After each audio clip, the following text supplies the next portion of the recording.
काय हरकत नाही. तोपर्यंत आपण दरबारची बाकीची राहिलेली कामं पाहण्यामध्ये झाला येतो आहे आम्ही.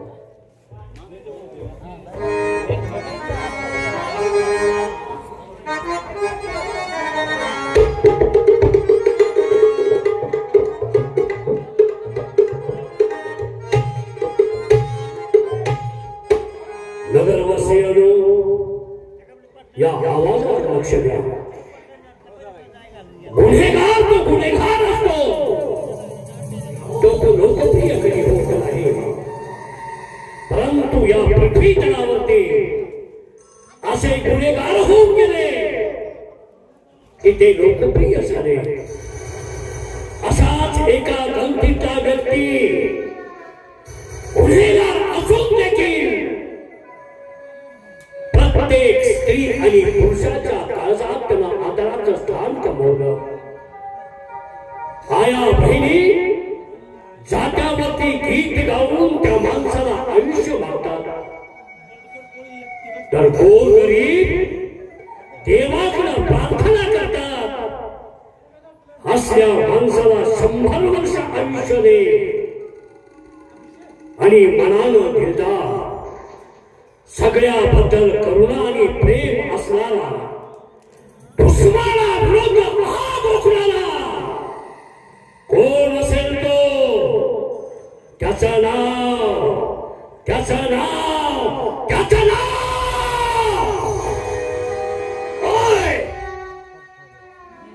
नाव मेवाडचा बंडखोर कोळी. मेवाडचा बंडखोर कोळी घडला की गाव कसं थरथर कापावं लागतं. कारण हा बंडखोर कोळी आहेच तसा मनमिळाव, दिलदार,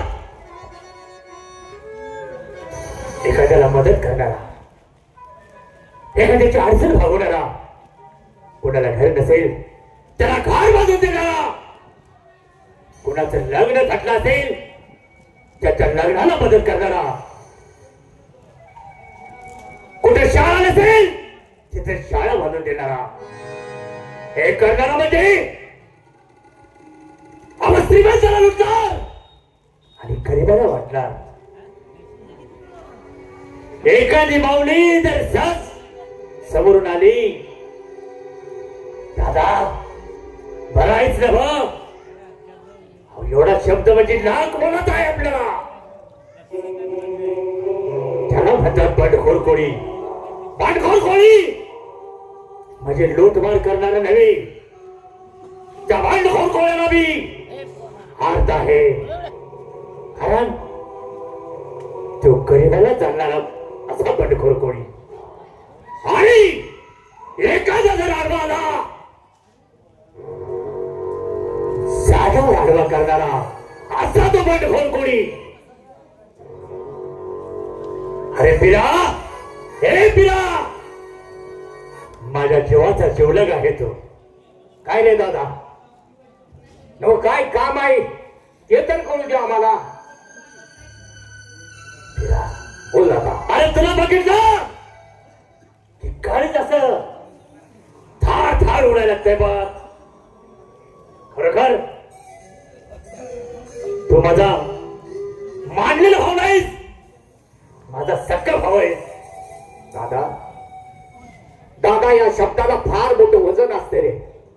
कारण मी कोण, कुठल्या जातीचा, माझ्या जातीचा मनात पत्ता माहीत नसताना एका अनाथ मुलाला तू हाताचे धरलास, आपल्या साम्राज्यात आणलंस, माझ्यावरती चांगले संस्कार केले, गोर गरीबाचा पाठीराखा कसा बनायचा ज्ञान दिलास. तुझ्या केसाला धक्का तर माझ्या जीवाला धक्का असेल. तुझ्या खाल्लेल्या मिठाची जाणीव आहे मला. तू सांगाल ते काम एका पायावरती आतापर्यंत करत आले, आणि इथून पुढे जर तू माझा प्राण मागितला तर हसत मुखाने तुझ्या पवित्र पावलावरती मी माझा प्राण सुद्धा अर्पण करेन. कारण माझ्यावरती तुझा जीव इतका आहे की भाव भावाला कधी विसरणार नाही, आणि भाव भावात जरी दुश्मनी झाली तर ते वेगळे होतील, पण आपण दोघं कधी वेगळं होणार नाही. हा माझा तुला शब्द आहे. अरे सख्खे भाव वेगळे होतील, पण मी तुला कधी विसरणार नाही. पण दादा बिना आज मला जरा खायचं तर होतंय. म्हणजे काय होतंय ते तर कळू द्या. अरे अरे अरे, असं नाही, मला जरा घरची आठवण येत्या. आयला दादा माझ्या मनातलं बोललास तो. असं काय? नाही मीच ही विषय काढणार होतो पण आणि तू रागाला इच्छेल म्हणून नका बसलो. तुला आठवतंय का? महिना होऊन गेला आज महिनाभरकडे जाऊन. होय बरोबर ना? सर पण दादा थांब, कारण या राज्यात दुश्मनाला कमी नाही आपल्या. होय, तू समोर जायच्या आधी मला समोर गेलं पाहिजे त्याच्या. मी आधी पुढे जातो, सगळा माग करतो, कोणी आहे का पाहतो आणि नंतर तुला इशारा करतो, नंतरच तू माझ्या पाठीमागे यायचा आहे. असं म्हणतोय? जर एखादा दुश्मन आडवा आला तर त्याला त्या ठिकाणी आडवा करून आपला रस्ता मोकळा करीन, पण तुझ्या केसाला धक्का लागू देणार नाही. तर मी जातो आणि वहिनीला आधी सूचना देतो की आज आनंदाचा दिवस आहे, घरात काहीतरी गोडधोड बनवा, कारण माझा दादा 1 महिन्यानं घराकडे येतोय. असं म्हणतोय? होय चल तर मग. आणि जाता जाता खंडेरायाचं दर्शन घेऊन जाऊया. दादा मला तुला विचारायचं एक गोष्ट लई दिवस झालं डोक्यात होती रे. काय रे? ना माणसं लई म्हणते ती आणि अकलीनं काम करतो, अक्कल कशाला लागतात रे? अक्कल हे कुठे बी वापरायची नसती. म्हणजे अक्कल कुठे मिळते? कुठं? 4 माणसात बसावं, ते बी चांगल्या माणसात बसावं. त्या अक्कलीचा कुठं उपयोग करायचा हे सुद्धा आपल्याला कळलं पाहिजे. अशी नसते अक्कल वाटायची नसते. त्या अक्कल कुठं चालते, त्या अक्कलीचा कुठं उपयोग होतो, मग ते अक्कल चालवायची. आता आले लक्षात माझ्या. म्हणजे 4 चांगल्या माणसात बसले तरच अक्कल माणसाला येते आणि ती कुठं वापरायची ह्याची सुद्धा त्या माणसाला अक्कल असली पाहिजे. कळलं मला आज. चला चला मी होतो पुढं.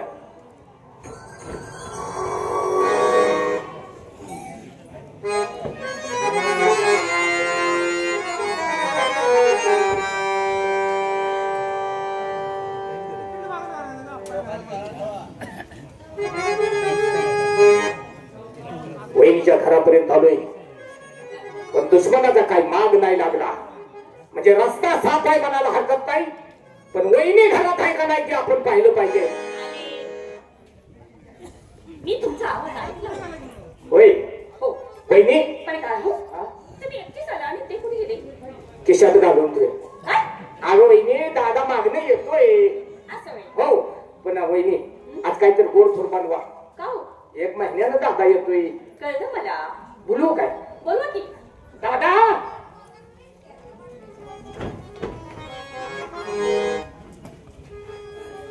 नाही कोण दादा इथे. अरे तू मी आणि वहिनी तिघच आहे ना वर. आता तोच म्हणलास ना, बघत देखत या म्हणून.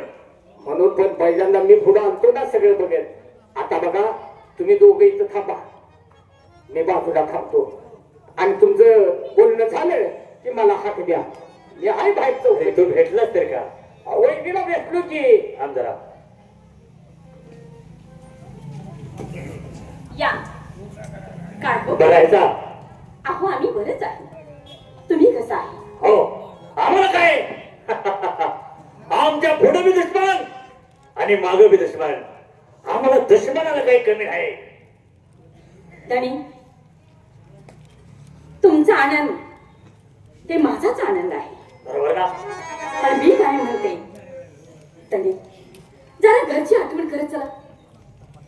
जरा घराकडेही लक्ष द्या. बरोबर आहे. एकदा पुढे फोन करून गेला की माझं लक्ष देत नाही. महिनाबाई आम्ही बंडच असं पुकारलंय की ते फक्त जनतेची सेवा करायची. जे राजांना होत नाही ते आपण गरिबीतच त्यांची सेवा करायची. एवढंच आपल्या डोक्यात असतं. पण हो राजी, अहो एक विसरलेच मी. बोला की वहिनी. बरेच दिवसांनी तुमची दाद आली. होय जावा गोठ्यामध्ये जावा आणि दूध घेऊन या. आता जातो घेऊन येतो. या. गोठा माहित आहे ना? गोटा कशाला म्हणतात हे तर माहिती आहे का? हे आईला मी वड्याकडे जात होतो. मग गोठा कुठं आहे आपला? तुम्हाला काही कळत नाही? अरे जनावराचा गोटा. जाओ. जनावराचा गोठा मग घराच्या बाजूला पाहिजे आपल्या. जाऊ येतो. दारी बोला. तुम्ही बोलताय मान्य आहे. जगासाठी सगळं काय करत आहे. गोर गरिबासाठी तुम्ही झटता आहात. होय. पण ते लोक तुम्हाला मागे नाव ठेवतात. हे तुम्हाला माहित आहे. मागे नाव ठेवतात. महिनाबाई माग कोण काय बोलतं याच्याकडे आपण लक्ष द्यायचं नसतं. हे आपल्या डोक्यात आहे तेच आपण करायचं. कारण एक म्हण आहे, ऐकावे जनाचे आणि करावे मनाचे. हे तर माहिती आहे का तुम्हाला? कळलं मला, पण ते मला पसंत नाही. मग दारी मी काय म्हणते आहे, आपण सुखाचा प्रपंच करूया. जसं का आपल्या दोघांचं लग्न झालं तसं आपण प्रेमाने एकटं बोललो सुद्धा नाही. काय घाणा झाला. काय झालं? सगळा गोटाचा आपच ना. गाई गावली पण गाईची कासच गाव ना.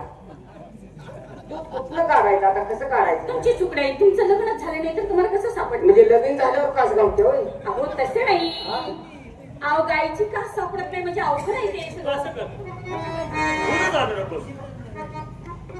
दूध जाणं नको. जरा 5 मिनिटं थांब जा.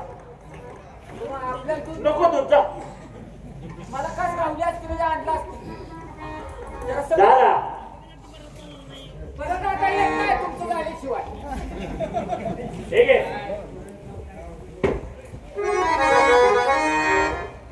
त्याने बरं कसं सांगू मी तुम्हाला. काय झालं? लोकांचा प्रपंच पाहिला की आमच्या मनाला किती खंत वाटते आहे. तेव्हा माझाही असाच प्रपंच असावा. महिनाबाई तुमच्या प्रपंचात काय कमी आहे? काय कमी आहे तुमच्या घरात? नकोही मला तसं. हा? कष्टानं जसा प्रपंच होतो तसा असा नाही होत. हा? आपल्या दोघांची जोडी कशी दिसते आहे, कशी? राघुमण्यासारखी तशीच राहावी अशी आम्हाला वाटत आहे. आता कुठं कमी आहे? आता कुठं कमी आहे? त्याने माझ्या बोलण्याचा अर्थच तुम्हाला समजत नाही. मी म्हणते आहे सगळं सोडून द्या आणि आपण सुखाचा प्रपंच करू. महिनाबाई सुखाचा प्रपंच करायचं हे आमच्या डोक्यात नाही. आमच्या डोक्यात फक्त जनतेची सेवा करायचं. कोणाची चूल ताटती करायची असेल तर त्याची चूल ताटती करायची. कोण कुठं पैसा अडकायला थांबला असेल तर त्याची भरपाई करून द्यायची. एवढंच आमच्या डोक्यात आहे. असं तसंच मला सुद्धा वाटत आहे काय? की माझा नवरा माझ्यापाशी कायम असावा. सांगू तुम्हाला, मी तुमची मैना, तुम्ही माझी नागोबरिका. अरे वा. मी तुमची मैना आणि तुम्ही माझी नागोबरिका. मी तुमची मैना, तुम्ही माझी नागोबरिका. बरिका बरिका तुम्ही मैना आता मैना तुम्ही सोडून जाऊ नका.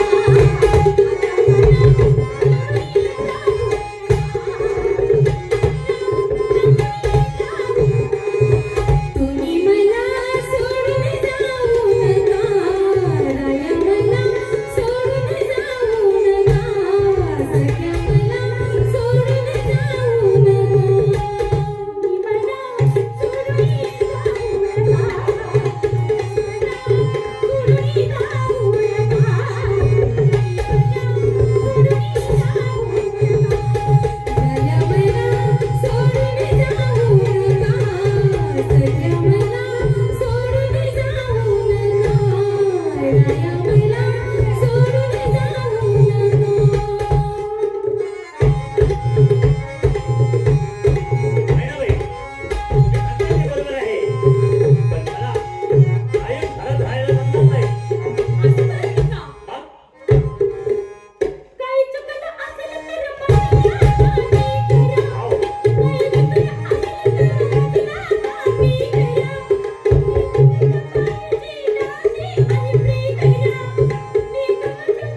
मी जे पत्करले मी त्याच्यासाठी मंडप करला आहे हेच मी करणार. असं हो म्हणजे तुम्हाला त्यांच्यासाठीच राबायचं आहे, कष्ट करायचं आहे, आपलं सुख बघायचं नाही का? पण तरी यात तुमचं सुख नाही आहे का? मला काय म्हणायचं आहे? काय?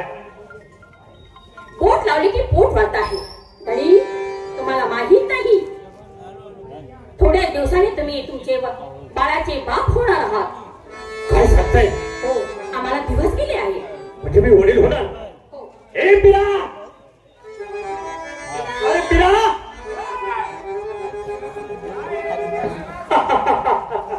अरे आराम करा. अरे इकडे अरे आता सगळ्या पोराचे पेनला गोटा गावलं नाही म्हणून आणि गाय बी गावली नाही. गे कुठे गेली? पुन्हा गाव काच गावली नाही म्हणलं गाय कशी गावल? अरे तू काका होणार? काय सांगता? हो. फिरायची लई मोठी आनंदाची बातमी दिली. हो. आज माझ्या मनाला इतका आनंद झालाय, जर मला कुणी एखाद्या भेटणाऱ्या माणसानं विचारलं तुझ्या आयुष्यामध्ये आनंदाचा दिवस कोणता, तर मला छाती ठोकपणे सांगता येईल ही आनंदाची बातमी मी काका झालो. वहिनी जगलो वाचलो तर त्याच पुतण्याला खांद्यावरती घेऊन या संपूर्ण जंगलाची सैर करेन, त्याच्यासाठी मी घोडा बनेन, जो मागत ती त्याची इच्छा माझ्या हात पूर्ण करेन. खंडेरायाने एवढीच मागणी आहे, हा जोडा शेवटपर्यंत असाच राहू द्या. अरे तुझी इच्छा पूर्ण झाली म्हणून सभा म्हणूनच म्हणते आहे. एवढी आनंदाची गोष्ट दिली तुम्ही मला, ते आता काय करू आणि काय नको मी माझ्या जनतेला जे मागेल ते वस्तू देणार. म्हणूनच म्हणते आहे, हे सगळं सोडून द्या आणि आपण चांगला मार्ग धरूया. नको आहे, नको नाही महिना याच्यापेक्षाही अधिक कसला आनंद झाला तर जे मी पत्करले तेच करावं लागेल मला. डॅडी, माझ्या बोलण्याचा अर्थ तुम्ही समजून घेतला नाही. समज. आता जर आपल्याला बाळ झालं तर त्याला मी काय सांगू? तुझा बाप कोण होता आणि काय होता सांगा ना मला.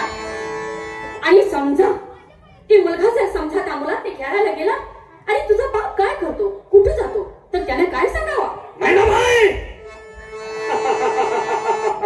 म्हणूनच म्हणते आहे, मुलगी हो किंवा मुलगा हो, अवधानी मुलगी तर माझ्या खंडरायाला मुरली सोडा. मुलगा झाला तर त्या ह्या नाव बनखोर खोळ्याचं बंद करा.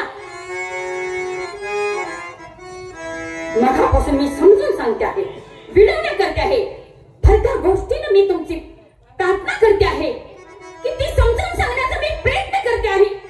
तुम्ही काय करताय? काय म्हणता? काय मुलगी झाली तर खंडोबाला मुरळी सोड, होय आणि मुलगा झाला तर बंडखोर. गणी तुम्ही वेडे आहात. कधीही माझ्या मुलावर संस्कार मी तसले टाकू देणार नाही. मी माझ्या मुलाला चांगलंच वळण लावणार, मोठं शिकवणार, मोठं त्याला अधिकार बनवणार, छाती बोल सगळं सांगणार की माझा मुलगा आबूक आबूक झाला म्हणून. मी तुमचं नाव तिकडे सांगणार नाही. हे काय नाही ना, हे तुम्हाला पटतंय ते तुम्ही करा, जे मला पटतंय ते मी करेन. माझे ह्याच्यासाठी तुम्ही माझ्या संग लग्न लावलं की माझं ऐकणार नाही? मग हे तुम्हाला अगोदर कळायला पाहिजे होतं. का आपल्या लग्नाच्या अगोदर पासूनच मी आहे असं आहे. लगेच झाल्यावर हे केलं नाही. मला समजलं? नाही, पण ऐका, माझं ऐकलं तर बरं. मला बी महिना म्हणतात.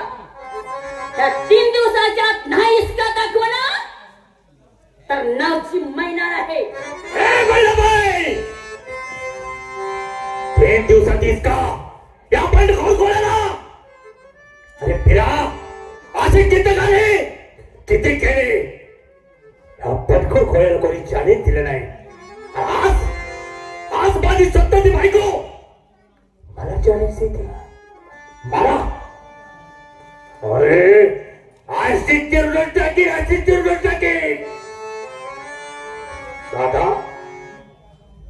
गबाईनं चॅलेंज दिलं म्हणून आपल्याला डगमगून चालणार नाही.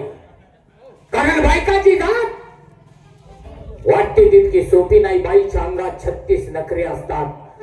जरी ती आपल्या रक्तानात्यातली असली तर तिच्यापासून सुद्धा आपल्याला सावध राहिलं पाहिजे. बरोबर. ती जाता जाता बोलून गेले 3 दिवसाच्या आत माझा हिसका दाखवेल, पण आपल्याला सावध राहिल्याशिवाय चालणार नाही. अरे ती काय करणार आहे? नाही दादा, ती अवघड सवगडलेली आणि आपल्या बाळाची आई होणार आहे. तिला आपण काही करून उपयोग नाही. ही डोक्यात काढून टाक. चाल, तिकडे आपलं बंड चालू आहे, तिकडे जाऊ आपण.